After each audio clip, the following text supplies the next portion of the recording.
Kok bertanya sadar? Oke, pertanyaan pertama. Oke, jadi pertama adalah apa saja tanda-tanda di kelas yang menunjukkan bahwa siswa memiliki keterbatasan kosakata? Bisa berikan contoh konkret? Konkret. Kau sudah rekam Jika? Cepat mi, saya catat. Oh, sama juga saya catat juga. Oke. Hal apa tuh yang saya observasi ketika mereka tanda-tanda di kelas yang yang kalau dia limit vocabularies itu kalau misalnya saya suruh mereka kayak presentasi begitu tuh, kalau misalnya mereka mau presentasi terus dorang tiba-tiba kayak kebingungan begitu ya, karena ada tuh siswaku itu hari pas presentasi tiba-tiba dia bilang begini, Kak, apa bahasa Inggrisnya? Selamat pagi. Bahkan kata selamat pagi pun dorong tidak tahu. Itu kelas berapa? Kelas 9F, baru tuh aku mau tahu Kak. Jadi tuh saya dikasih kelas yang amat memang perkumpulannya di situ tidak ada yang pintar. Apakah dominan mereka yang memiliki keterbatasan kosakata tersebut atau tidak? Dominankah? Dominan, rata-rata semuanya. Di mereka tuh bukan hanya limit vocabularies, limit motivation pun juga sangat-sangat. Begitu ya Ibu Guru ya. Oke. Sama community. Tolong masih kurang jawabanku. Iya, kasih banyak palnya. Misalnya tuh oh iya, ada itu hari tugas esai saya suruh dorang kerja tuh. Dorang data apa bahasa Indonesianya gitu ya. Contohnya? Soal esai dari buku itu hari, sama soal pilihan ganda. Oh iya. Kayak misalnya dorang nggak tahu jawab itu pilihan ganda karena dorang nggak tahu artinya, bukan hanya kata-katanya dorang nggak tahu artinya. Itu soal. Biar kah siannya Mi. Astaga, baru saya tuh keterbatasan ini nggak ada yang sidik. Sama media. Nggak boleh bawa HP. Jadi orang tidak. Nggak boleh HP. Berarti kau bantu Mi kau yang menerjemahkan. Saya ini yang bantu. Orang nggak ada juga bawa kamus, jadi kayak benar-benar tergabung nih semua di situ. Low motivationnya minta ada. Malas Mi itu bawa kamus. Tapi orang malas inisiatif. Oke. Nah, pertanyaan kedua lagi. Pertanyaan kedua. Dalam situasi apa dan bagaimana keterbatasan kosakata mempengaruhi kelancaran komunikasi siswa?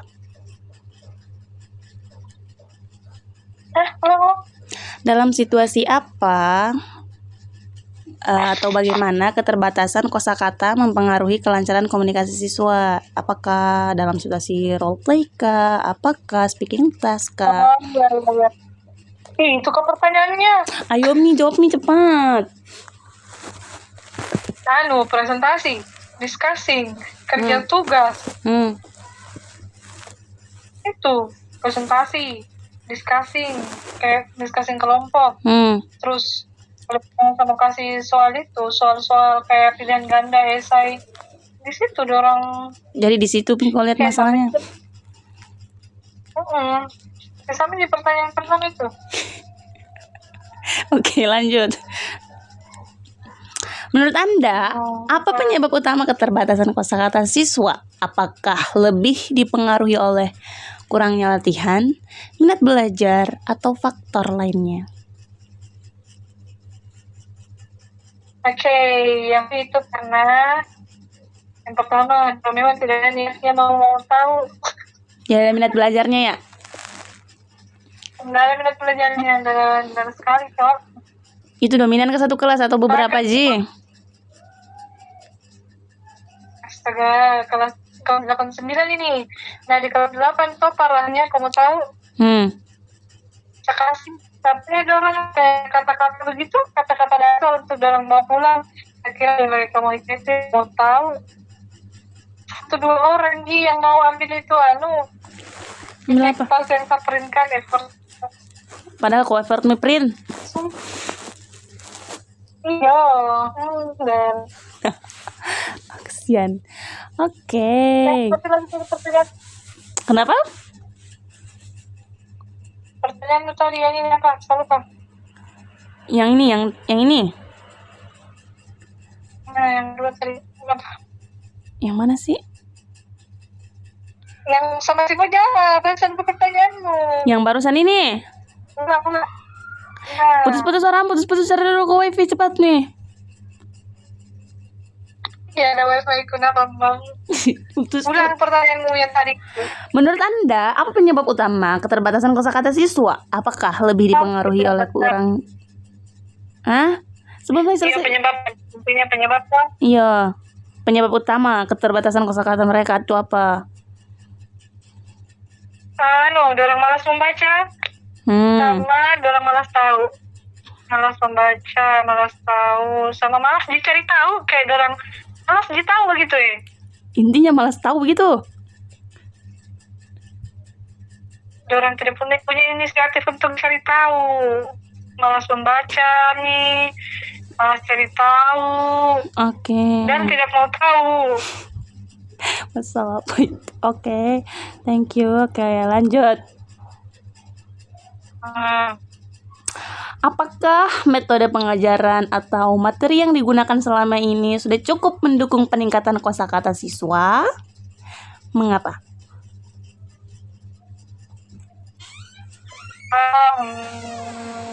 Saya kasih tahu kok ini strategiku. Apa? Saya kasih tahu strategiku. Belum.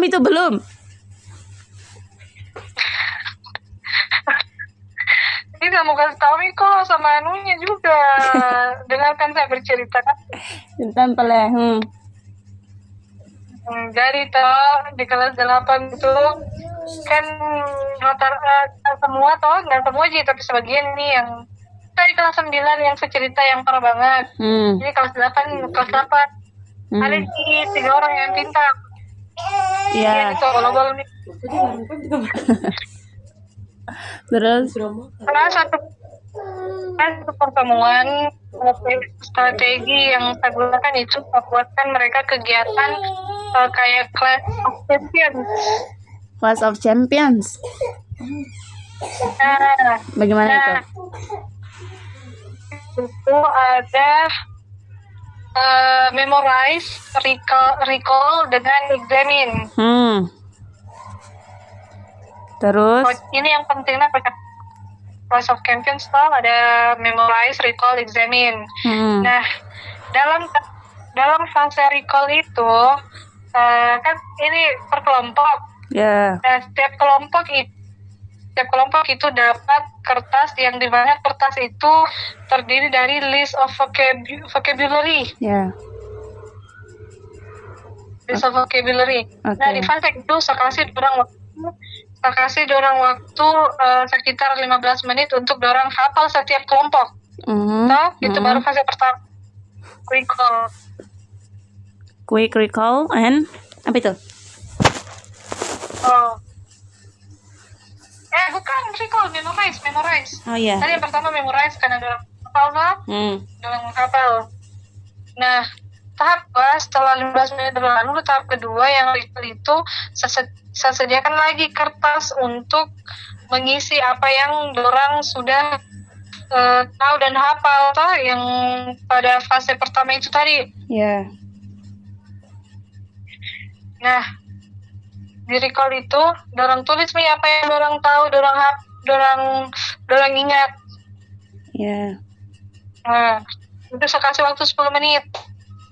Karena dorang berkelompok jadi. Terus efektif. Pas examine itu kali ini sebenarnya topiknya tentang simple past tapi saya buatkan kayak begitu.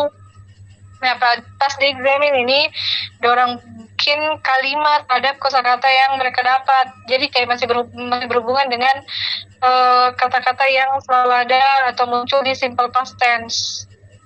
Ya. Gitu. Nah, setelah kegiatan ini, 3 tahap ini, memorize, recall, examine, itu kayak besar sekali impact. Kayak dorang bisa begitu ya, dorang hafal itu, kayak even tidak semuanya, tapi even gak semua kata, tapi dorang bisa lah. Dorang tahu dan dorang tahu kayak tulisannya kata wake up begini, tulisan kata it begini. Itu memang sebelumnya dorang tidak tahu kah? Sudah tahu apa? Itu sebelumnya memang dorang tidak tahu. Dorang tidak tahu. Kan semua yang berpartisipasi di sini. Oh, begitu ya. Oke. Lanjut. Juga yang pintar grup begitu ya. Nah, setelah 3 fase itu kayak dorang dari yang awalnya anak-anak yang pasif bicara karena takut, mungkin karena kata-kata yang dorang udah tahu, jadi dorang bisa nih ungkapkan, dorang bisa tulis di papan tulis. Jadi bukan hanya yang pintar-pintar saja yang terlibat, tapi mereka juga yang jarang bicara, jarang dorang terlibat di kegiatan ini. Karena super seru. Karena kayak dorang bagus cepat Dian menang begitu konsepnya. Karena ada tantangan di dalamnya ya, gitu ya. Iya, gitu. Gitu ya. Oke. Strategi apa lagi namanya?